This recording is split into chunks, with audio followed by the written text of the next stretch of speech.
connection with the FBI that's saying there's something big coming. I have a connection that's linked to the FBI. Is that just for content purposes? Do you think they really have a connection? I don't know what to I have believe it. there. I have a connection to the White House. I don't know if it actually works or not, but I haven't. So today's the first time I started following your channel, so I'm new to you. So I'm not like saying that towards you by any means, but no, no, no, I I know, fully I know what you're saying. understand. I'm literally answering the question with a terrible dad joke. Um, but I mean, Oh, like I said, I this don't want my camera on. you What? got to realize. I mean, this happens in every single major case. There's always somebody that knows somebody that heard something.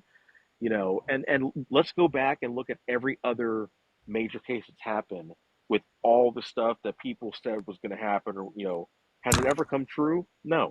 Look at Jennifer Kesse, look at Tracy Ocasio, other big cases, where people said, oh, I talked to so and so and they heard this, they heard that, and it never came to fruition. These cases are still unsolved years later. So there's information that's not correct in every single case, and you just got to, that's why you got to demand evidence, demand proof. So I do have something to say about the tag thing here in South Carolina. I got pulled over about a month and a half ago, was it? And they said my tag was expired and it was registered to a Toyota Camry and it had been expired 4 years ago. And I said, "Are you sure? Because I've only had this thing for a year, and this new tag for a year." He said that they recycle the tags here after so long. So that may be the reason it came up as an expired tag 4 years ago. Interesting. That must be a South Carolina thing because we do not recycle tags. They're dead. Once they come in and surrender them, they're dead. That's odd because of that simple fact right there. I know, but I was pulled over for it. So The scene. We may interview him for past information regarding Micah if it gets to that point, but as of right now, no.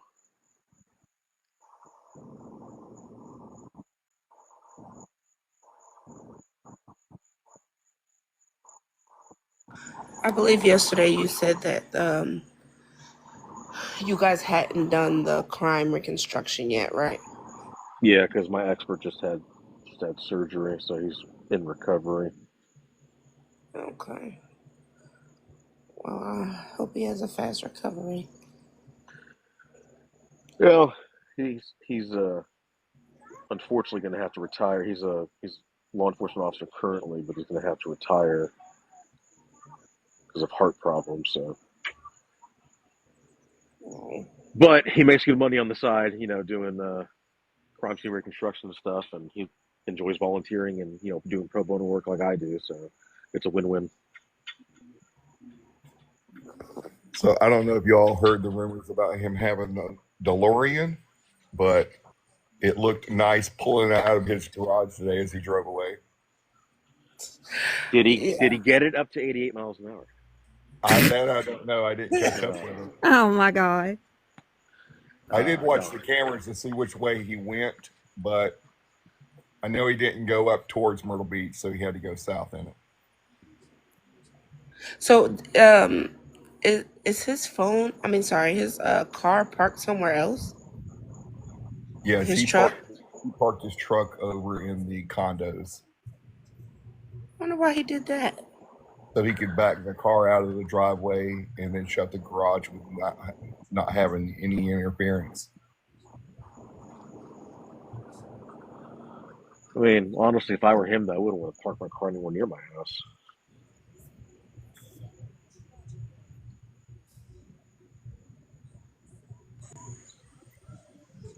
Is the DA putting any restriction that can affect this case? Well, I mean, the DA shouldn't be involved unless there's an active criminal investigation, and the only DA that would be involved at this point, theoretically, would be the federal or the state. Sorry, the I can't talk. The U.S. Attorney General's office. Um, or the state. Sorry, the I can't talk. The U.S. Attorney General's office, um, on the FBI side for the federal investigation. Um, they theoretically could restrict access to information if it's an active criminal investigation. Though here in Florida, uh, there is a public records exemption where you cannot obtain information if there's an active criminal investigation ongoing.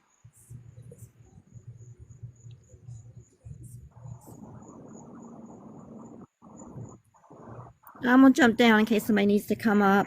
I hope I cleared up some things. I learned some things. Maybe I didn't. Y'all have a good night.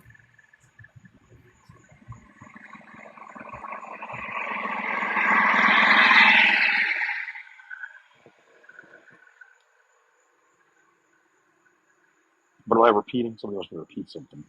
Am I repeating?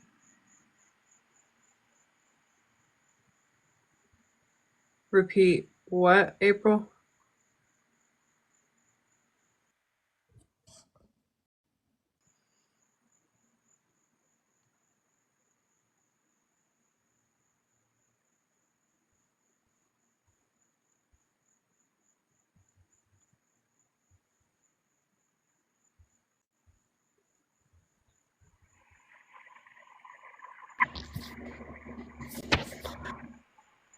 iPhone Guru, did you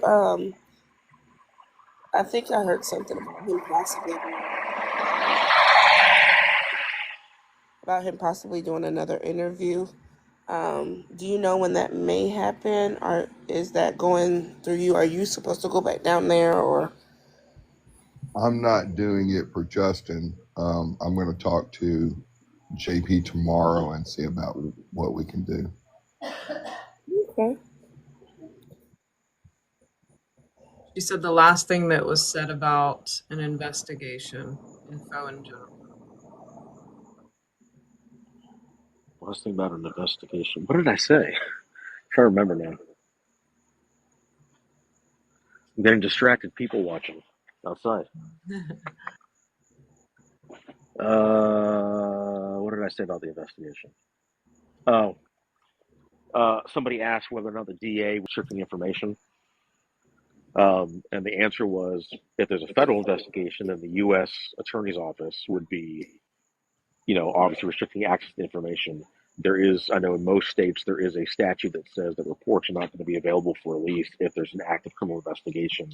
And obviously that's to protect sensitive information from getting out to the public and prevent, people from being tipped off about what the police are doing, et cetera, et cetera. So I know there's been some concern about not being able to access public records. That's most likely because there, again, is an active investigation going on somewhere, most likely at the federal level, and so they can't release any information about the case.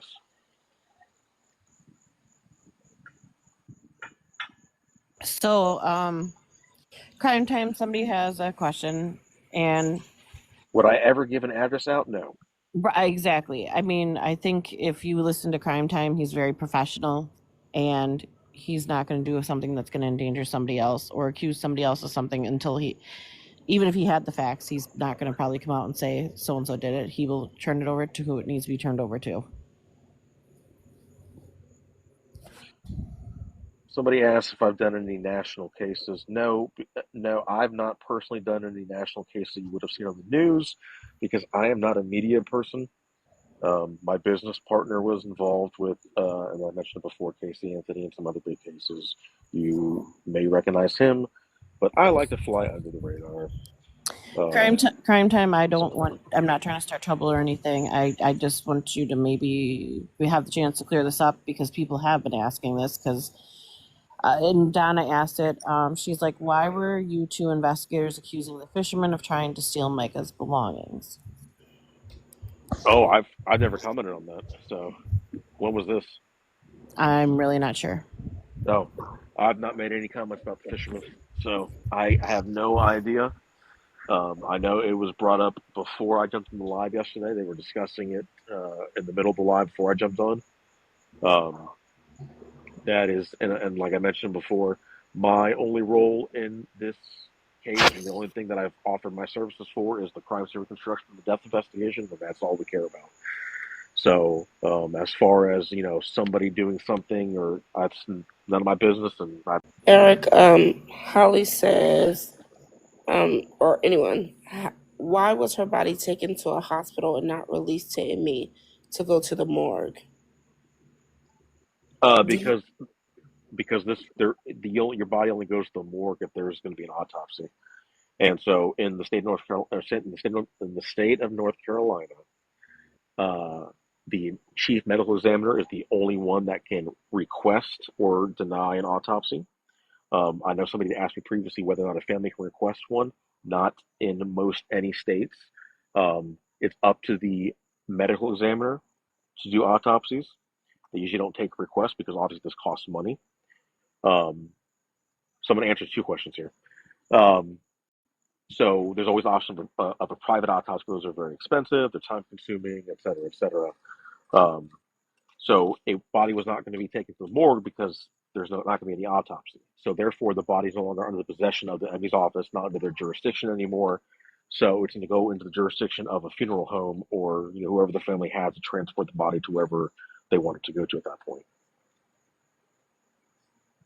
And usually in this case, well, usually in cases where again it's not going to go to an autopsy, usually they'll transport it to like a hospital holding facility or hospital morgue until the family, has a funeral director come and transport the body somewhere else.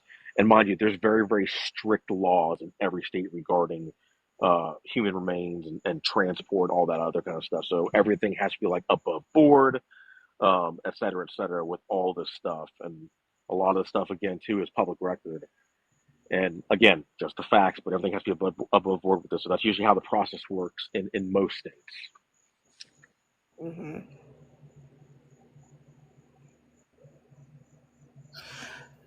um, someone says, how did her family have no say In in, I guess, regards to the autopsy? Because in the state of North Carolina, and as in most states, the chief medical examiner of the county has the ultimate decision. They, under statute, and these are state laws, they are the ones that are given the authority to determine whether or not an autopsy is warranted. So they are the ones that are given the authority to determine whether or not an autopsy is warranted. So in this case, because they determined on scene based on their evidence that it appeared to be unaliving, that was based on their investigation. And mind you, they have their own investigators as well. And I don't think people understand that even if the sheriff's office was corrupt, the ME's office has their own investigators, and they're pretty good. And that's kind of what we do within um, my business and the nonprofit is forensic death investigations. So the ME's office has their own people that are going to do their own investigation as well, um, and they're going to make the final determination as to whether it's going to be a suicide or a homicide. And so if he makes that determination, that's what it is, and that decision is final at that point, and there's not going to be an autopsy. So the family can't request it because he's already made a decision based on his authority of the law. This is what the final decision is, therefore it's no autopsy. The family would then have the ability to get a private autopsy, but again, those are usually expensive, and you have to you have to pay for transport, and then you have to check for availability, and then you got to pay for storage fees for the body, and it's not feasible for most people. Right. Maybe I we wonder could. what that law is in South Carolina. It makes me wonder. Usually it's pretty similar in most states. Most states usually have medical examiners are part of the American Board of medical examiners and medical legal death investigators, etc. And so they usually pretty much follow similar standards most places, other than for little nuances and whether it's a coroner or a medical examiner or somebody elected, et cetera, et cetera. But in most states where they have a medical examiner, I believe in Robeson County, they do have a medical examiner. Um, it's usually similar in policies with some minor differences. Okay. We've discussed this a few different times. What do you think the reason is that JP had her parents sign off on the cremation? Since he was her husband, he legally didn't need them to sign off on it. So why do you think he had them sign off for him to cremate her, for them to be able to see her? If I'm, and again, and this is in I know this is in Florida, but in most states too, you have to have permission of the next of kins to do a cremation. and the reason are used so often to try to cover up evidence of a crime, states have enacted laws and require funeral directors or they lose their license to ensure that the cremation is being done properly. And so they will require that the family be present all in person and sign off on the cremation, or they will not perform it. And if they violate the law, not only will they get arrested, they'll lose their license. Because again, these are state laws to Okay. protect That makes sense. from crimes. Right. Okay, so it couldn't only be him. It had to be him as her husband and then her parents as well. Usually, yeah. So usually, the funeral home will require to have the next of kin. So the decedent's next of kin would be her husband as well as her parents sign off usually on the cremation. This is the funeral directors that do this at the funeral homes. And the reason that they do this is to cover themselves because the law requires that if there's any doubt as to whether the cremation is being done to cover up a crime, they cannot approve the cremation. So, in other words, he played the family, played on their emotions. Because Uh-huh. technically, if they wouldn't have signed it, the body would have never been cremated, and it would have sat there, and Yep. eventually they would have been able to view it. Is what I you know what can't I'm com- saying? I can't comment on that because again, I don't have any facts on that. So I can only tell you like what the laws are. So with her filing for divorce 2 days prior, does Mhm. that not, I guess because it wasn't completed, like it wasn't done, is that why he would still consider her next of kin? Because it wasn't Correct. like Yeah. completely done.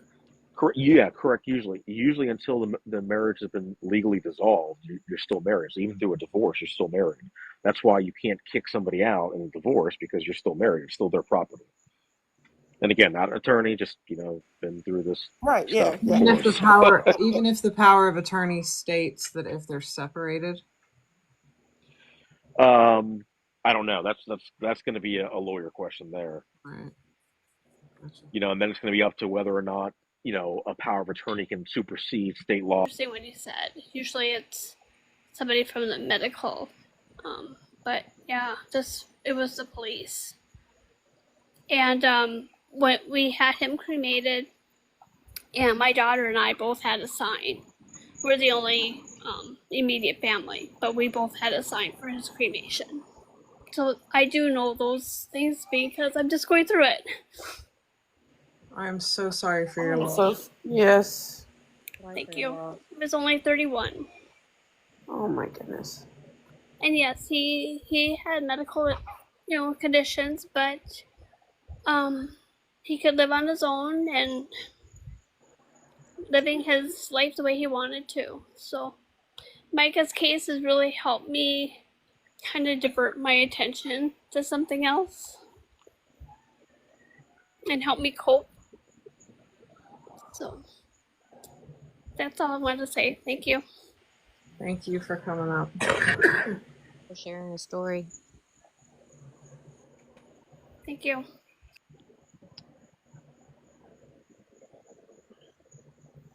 And that was, that's good information too that you brought up, and that's very sorry for a loss, and that kind of stuff is terrible, especially when you have cases where you're kind of stuck on your own, trying to figure out what's going on. And she made a good point, and I kind of mentioned it too.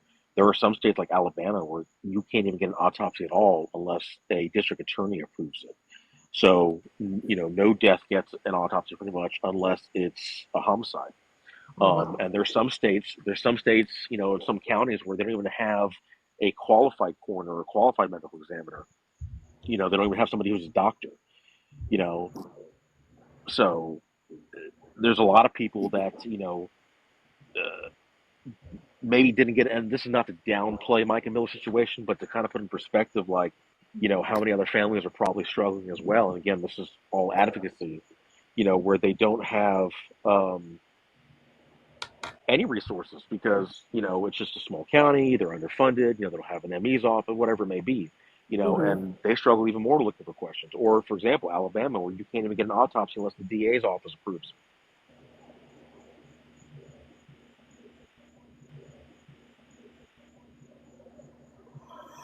So from the state I live in, they do a lot of autopsies, especially on anybody that's like under the age of 60. Um, but I do have a question, like the toxicology report or the toxicology test. The family was able to supposedly request for them to do that, but they couldn't request an autopsy. Like that's what confuses me. They can request a toxicology, but can't request an autopsy. Correct, and that boils down to to cost and expense. I mean, it's cheaper for a county to run a toxicology screen than it is for them to have to get a doctor and all the assistants to do a autopsy. Okay. And so and that's why again that they leave the states leave or states do is leave the discretion up to the medical examiner to decide what they will Mm-hmm. allow, what they won't allow. I mean, Okay.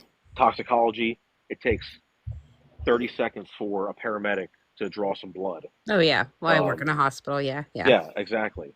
So it takes a lot of time to prep for an autopsy. Oh yeah. Um, Yeah. so and it's quite expensive. And So that's probably why they did that. and also questions have been going around. Like she was supposedly gift of life. Um, that's another thing. Like usually, if you're a gift of life, you have to like as working in a hospital, I do, um, have to follow like protocol when they're a gift of life. And I mean, obviously, we don't know for sure if that was if if that was like, but Well, I can tell you that from the time that she supposedly was deceased, time they found her body, her organs are way past the point of being able to be used for uh, donorship at that point. They've been out in the elements. They're yeah, they're not. At that point, they can't really be used because the body decomposition is already set in. yeah, So, yeah. So I keep seeing people saying, ask about the 911 call, and them not, I guess, and them not, I guess, because we keep hearing that there's more to the 911 call. What is the likelihood that the police department or whomever will release the entire 911 call? Because I know her father says, like, it's a longer one where she allegedly screams and all that stuff. What is the likelihood that they would even release that to the public? probably very slim. Again, certain information is not releasable to the public, and Hmm. there may be information in there that's related to something. Um, and a lot of times too, death investigation information is also not releasable. There are exemptions in some states for medical exam information. So if it relates to the death, they can say that this is not releasable to the public. So that may be one reason why it's not releasable. And again, every state varies, records vary. So, but there could be a legal reason as to why it's not releasable versus a conspiracy. And that can also be said for the body cams too, correct? Correct. If the agency uses body cameras, I'm not certain if they do in fact have body cameras. Right. Um, but again, there may be exemptions for body camera records there. And again, if there's an active investigation from a federal perspective, and other agencies investigating something related to, again, I think what I think, and again, this is just a theory because my mind is Mhm. going 100 miles an hour right now. Um, but my assumption is people are assuming because the records are not releasable, they're assuming that the FBI is investigating the death. I think that's where this conspiracy or theory is coming from. Mhm. But what I think is actually happening is, like I mentioned before, if any agency is investigating anything, and again, Micah was associated with this church Right. because she's associated with an active investigation at the federal level. Anything involving her is not going to be releasable because they're going to want to look at anything involving her, which includes the death, if that makes sense. So not That death makes specifically, but perfect sense. anything involving her life, they're going to look into if they are investigating the church. So, and this is just coming from my knowledge of how all of this works. So Right. I think that's where people are the FBI is looking into something, and because she's associated with that something, everything is going to be not releasable right now. I'm so glad you came in here and clarified these things. Yeah. Me too. One more question for me, and then, yeah. As far as the drone thing goes, like the police, sending the drones out when they got there and saying that there was no recordings, like of them actually flying the drone. How likely is it that they really didn't have, it recording? Doesn't those drones have like internal hardware of some sort to record, or does They it do, but depend? not every agency records search and rescue operations. So, and again, I think people are just assuming that because a drone has the ability to record, that must mean the agency records, but that's not how things work. Mm-hmm. Just because something has something doesn't mean everybody's going to be doing the same thing. Right. I can tell you here in Florida that they run drones, but they don't record the search and rescue operations. Okay, gotcha. Thank you so much. Yeah, that's good I wanted to information. chime in on the. I wanted to chime in on the organ donor, which y'all were talking about. My father-in-law just passed this past September, and he was an organ donor, and they gave my husband the option of whether he wanted to donate his organs or he didn't have to. So just because they're an organ donor doesn't mean you have to donate their organs, even if her organs were viable.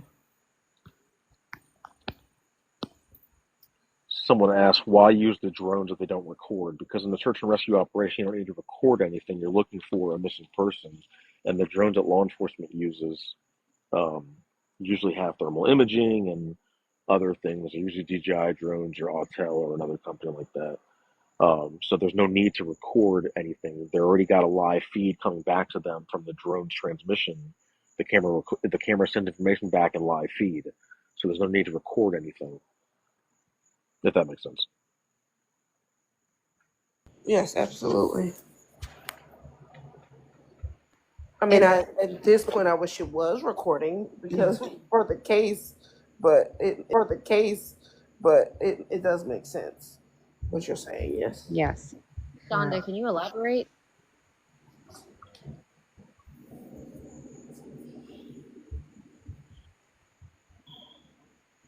Six is seven. COD is self-inflicted to protect the knee of deceased. So she's saying that the records cannot be released when it's a self-inflict when the cause of death, or sorry, the manner of death is suicide. Right. Okay, thank you.